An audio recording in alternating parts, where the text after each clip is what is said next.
Hello everyone, my name is Anup and I am a power electronics expert of Simba.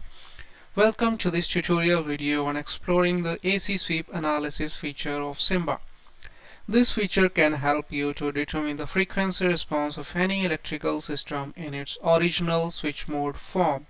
It can also help you to predict the transfer function of the system and design the controller as well.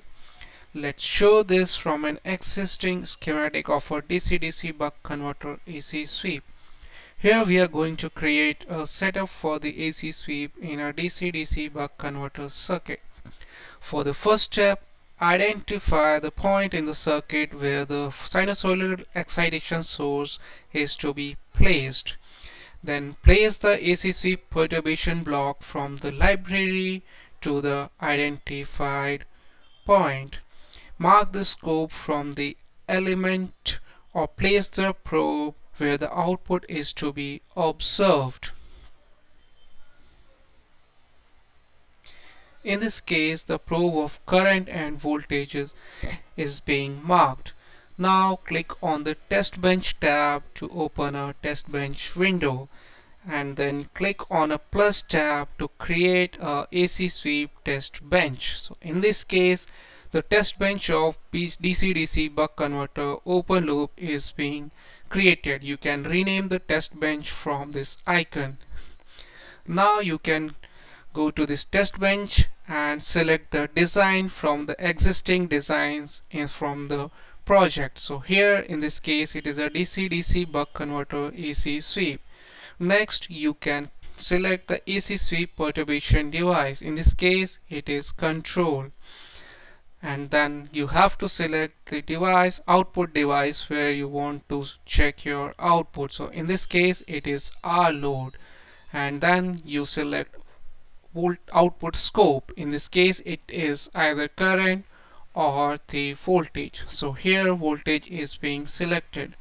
The next step In the next step, it allows you to select the start frequency, end frequency, and the sweep type. Sweep type you can select either linear or log. So for better performance, the log is being selected here. So it is also to be noted that the end frequency should not be higher than the half of the maximum sampling frequency in the design, which is 100 kilohertz in this case. So end frequency here we have kept it as 40 kilohertz. In the last step, you have to select the start magnitude, end magnitude, and the number of points. So here end magnitude can be slightly higher than the start magnitude as the attenuation is higher in higher frequencies. Also, the number of points has to be selected appropriately. It should not be as slow and it should not be too high as well to get the better resolution.